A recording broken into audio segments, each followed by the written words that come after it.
Viewers, welcome back to our channel. This is Gautami. అందరు ఎలా ఉన్నారు?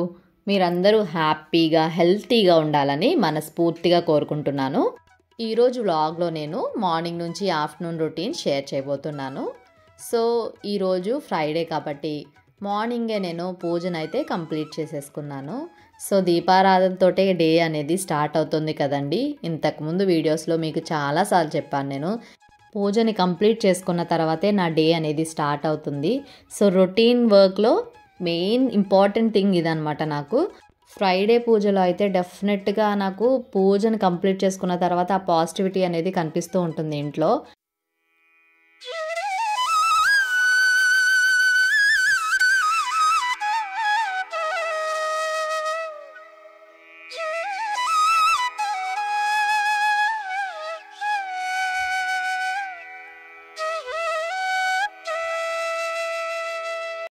ఫ్రైడే తులసాకుల్ని కొయ్యకూడదు కాబట్టి నేను ముందు రోజే కోసి పెట్టుకున్నాను అనమాట.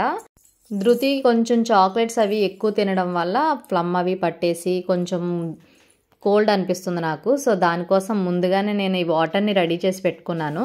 సో వాటర్ని ఇలా మరిగించేస్తే అది కొంచెం కలర్ చేంజ్ అయిపోతుంది. అది కొంచెం చల్లారిన తర్వాత వాటర్ బాటిల్లో వేసేస్తాను అనమాట. సో పిల్లలకి న్యాచురల్గా ఇలాంటివి అలవాటు చేయడం వల్ల వాళ్ళ హెల్త్ అనేది ఆటోమేటిక్గా రికవర్ అవుతుంది. అంటే సిరప్లు అవి వేయడం కన్నా ఇది చాలా బెస్ట్ అని అనుకుంటాను నేను.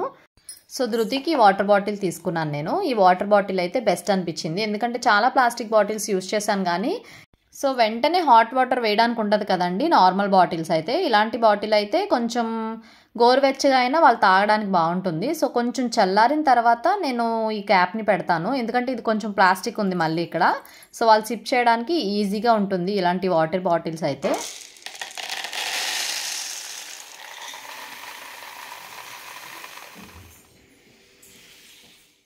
శనగల్ని నైటే నానపెట్టి ఉంచాను. సో ఇవి ఏంటంటే మార్నింగ్ బ్రేక్ఫాస్ట్ కింద యూజ్ చేయొచ్చు, లేకపోతే స్నాక్స్ కింద అయినా కూడా చాలా బాగుంటుంది.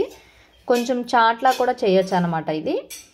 సో నేనైతే ఇప్పుడు కుక్కర్ విజిల్స్ వేయించేస్తున్నాను. కొంచెం సాల్ట్ని యాడ్ చేసి ఒక 5 to 6 విజిల్స్ వేయించుకుంటే చాలా బాగుంటుంది. అంటే తాలింపు వేయచ్చు, లేదంటే మనం కర్రీ కింద కూడా చేసుకోవచ్చు దీన్ని. సో ఇప్పుడైతే లంచ్కి నేను చిక్కుడుకాయ కర్రీని చేస్తున్నాను. ఆల్రెడీ ఇంతకుముందు వీడియోలో షేర్ చేశాను కదండి, చిక్కుడుకాయలని ముందుగానే నేను క్లీన్ చేసి పెట్టేసుకుంటాను ఫ్రిడ్జ్లో అని. అప్పటికప్పుడు ఇన్స్టెంట్గా చేసుకోవడానికి బాగుంటుంది. అండ్ ఇప్పుడైతే ఒక 3 టేబుల్ స్పూన్స్ ఆయిల్ యాడ్ చేశాను. తర్వాత పచ్చిమిర్చి, కరివేపాకు అండ్ ముందుగా జీలకర్రని యాడ్ చేశాను నేను. సో తర్వాత చిన్నగా కట్ చేసుకొని వేసుకున్నాను ఆనియన్స్ని. ఆనియన్స్ ఫ్రై అవ్వడానికి చాలా టైం పడుతుంది. ఇలా గోల్డెన్ బ్రౌన్ కలర్ వచ్చేంత వరకు ఫ్రై చేసుకున్న తర్వాత ముందుగానే మనం క్లీన్ చేసి పెట్టుకున్న చిక్కుడుకాయలని యాడ్ చేసుకొని కొంచెం పసుపుని కూడా యాడ్ చేసుకొని బాగా మిక్స్ చేసుకొని చిక్కుడుకాయలు పచ్చివాసన పోయేంత వరకు కుక్ చేసుకోవాలి. సో మూత పెట్టి లో ఫ్లేమ్లో కుక్ చేసుకుంటే బాగా మగ్గుతాయి. ఒక 5 మినిట్స్ తర్వాత ఇలా చిక్కుడుకాయలు మగ్గిపోతాయి. తర్వాత ఒక్కసారి బాగా కలిపేసుకొని ఒక కప్పు టమాటో పీసెస్ని కూడా యాడ్ చేస్తున్నాను నేను. సో టొమాటో ముక్కలు కూడా బాగా మగ్గిపోవాలి. ఒకసారి బాగా కలుపుకోవాలి. కలిపేసుకొని మళ్ళీ కుక్ చేసుకోవాలన్నమాట. మూత పెట్టి మనం కుక్ చేసుకోవడం వల్ల కొంచెం ఫాస్ట్గా మగ్గుతాయి, కానీ ఫ్లేమ్ మాత్రం లోనే పెట్టాలి, లేకపోతే మాడిపోతుంది. సో ఇలా కొంచెం ఆయిల్ సెపరేట్ అవుతున్నప్పుడు మనం అందులో ఒక టేబుల్ స్పూన్ కారం యాడ్ చేసుకోవచ్చు. కారం కూడా వేసిన తర్వాత ఒకసారి బాగా మిక్స్ చేసుకొని తగినంత వాటర్ని యాడ్ చేసుకోవాలి. సో కొంచెం కర్రీ మగ్గాలి కాబట్టి నేను ఒక గ్లాస్ వాటర్ని యాడ్ చేస్తున్నాను ఇందులో. సో తక్కువ ఇంగ్రీడియంట్స్ కానీ టేస్ట్ అయితే చాలా బాగుంటుంది. వాటర్ వేసిన తర్వాత బాగా కలుపుకొని మళ్ళీ మూత పెట్టి వాటర్ దగ్గర పడేంత వరకు కుక్ చేసుకోవాలి. సో లాస్ట్లో కొంచెం కొత్తిమీరని యాడ్ చేసుకున్న తర్వాత ఒకసారి కలుపుకొని వాటర్ ఏమైనా ఉందా లేదా అనేది చెక్ చేసుకోవాలి. చెక్ చేసుకుంటే మనకి మగ్గిపోయిందా లేదా అంటే వాటర్ కొంచెం కన్సిస్టెన్సీ బట్టి మనం స్టవ్ ఆఫ్ చేసేసుకోవచ్చు.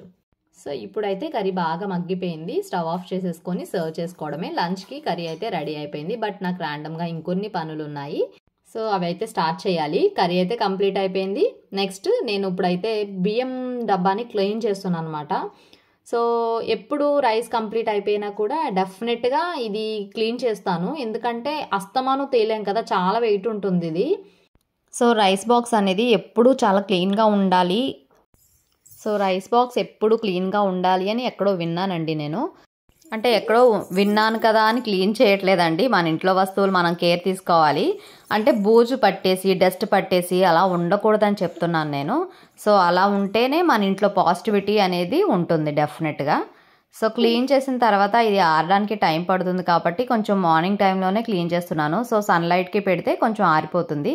సో ఎలానో బయటకు తీసుకొచ్చి క్లీన్ చేస్తున్నాను కాబట్టి అక్కడ ఉన్న ట్యాప్ని కూడా క్లీన్ చేస్తున్నాను. అంటే మనం పనిగట్టుకొని క్లీన్ చేయకుండా ఇలా ప్యారలల్గా కొన్ని వర్క్స్ చేసుకోవడం వల్ల ఎంత టైం సేవ్ అవుతుందంటే సో ట్యాప్స్ కూడా క్లీన్ అయిపోతాయి అండ్ మనకి చూడడానికి అందంగా ఉంటుంది ఇల్లు కూడా. చాలామంది చేసే వర్కేనండి ఇది. కాకపోతే ఏంటంటే మనం ఆర్గనైజ్ చేసుకోవడంలోనే ఉంటుంది ఇల్లంతా కూడా. సో మన ప్లానింగ్ అనేది చాలా ఇంపార్టెంట్. సో ఇక్కడికైతే నా వర్క్ ఫినిష్ అయిపోయింది. సో ఎప్పుడైనా ఒకసారే కాబట్టి క్లీన్ చేసేది ఇది. అది మనం ఆ టైంకి నెగ్లెక్ట్ చేయకుండా చేసేసుకుంటే మనకి వర్క్ అనేది ఈజీ అవుతుంది తర్వాత. సో మన వ్యూవర్స్లో చాలామంది సపోర్ట్ చేస్తున్నారు నాకు. చాలా చాలా చాలా థ్యాంక్స్ చెప్తున్నాను వన్స్ అగైన్.